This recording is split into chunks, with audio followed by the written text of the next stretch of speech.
değerli büyüklerim, değerli arkadaşlar.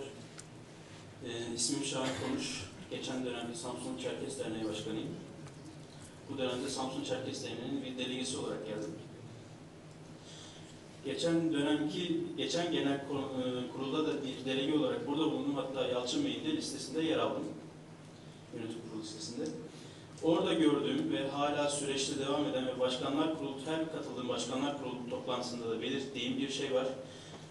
Kafede bir demokrasi problemi var.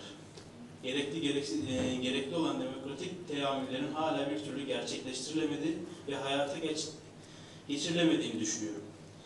Bunlardan birisi Başkanlar Kurulu'nun bir şekilde bağlayıcı olamadığı, yeterli kadar Başkanlar Kurulu'nun bir temsil organı olarak kullanılamadığı ki bizim köklü bir geleneğimiz var, Kase geleneğimiz. Bunu bir türlü faaliyete geçiremiyoruz. Yani Sayın Başkanım da burada. Bir türlü 60 tane üye dernek var ama 10-15 tane dernek dışında bir türlü Başkanlar Kurulu'na kimse gelmedi ama yarınki genel kurulda eminim ki birçoğu burada gelecekler ve oylarıyla bağlayıcı olacaklar. Sadece oylarıyla değil, Başkanlar Kurulu'ndaki kendi oyları ve fikirleriyle de bağlayıcı olmalı ve bu konuda Kafed'in yürütmesine katkıda bulunmaları gereklidir ki ben şahsi önerimde iki başkan adayına da önerim şudur. Başkanlar Kurulu'nu bir Çerkes Halk Meclisi formuna dönüştürmek üzere bir çalışma yapmalılar. Yani aldıkları bir kendi iç meclisimiz olmalı diye düşünüyorum. İkincisi, federasyonun üye derneklerin birçoğunun yani yeteri kadar üyelikle alakalı yükümlülüklerini yere getirmediklerini düşünüyorum. Yani yerine üyelikle ilgili her başkanımız da her toplantıda bunu açıkça belirtirdi. Yani üyelikle ilgili yükümlülüklerini yerine getirmeyen derneklerin bu yarınki genel kurulda bir şekilde nasıl ki örneğin kendi tüzüklerimizde yer alır, üye aidatını ödemeyen dernek üyeye nasıl oy kullanma hakkına sahip değilse, kusura bakmasın da üye aidatını federasyon üyelik aidatını ödemeyen dernekler gelip burada oy kullanmamalı diye düşünüyorum. İkincisi, hala geçen Başkanlar Kurulu toplantısında da tartışıldı. Bölgelerin federasyon yönetim kurullarına üye gönderip üye belirleme çalışmaları yapıyorlar.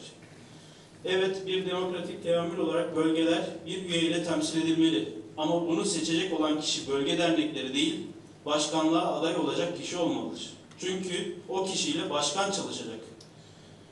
Örneğin ben yönetim kurulu, bölge derneklerinin belirlediği bir üye olsam ve başkan benimle anlaşamadığını düşünse, benden istifamı istese ne olacak? Ki bunu örnekledik.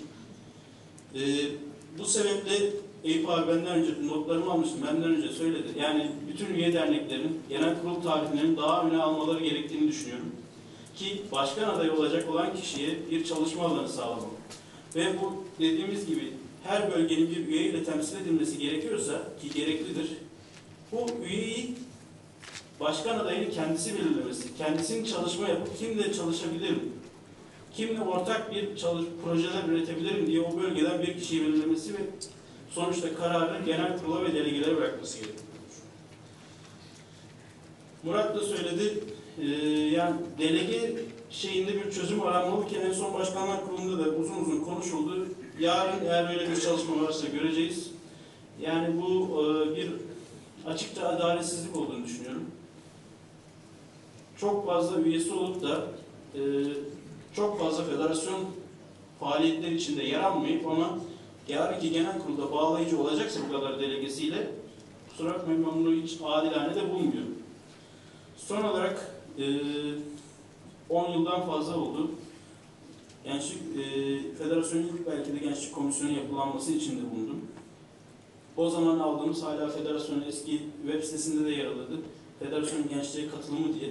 İsmim hala orada geçiyor. Orada bir kararlar aldık ama yani eminim ki yarın genel kurulda da göreceğiz.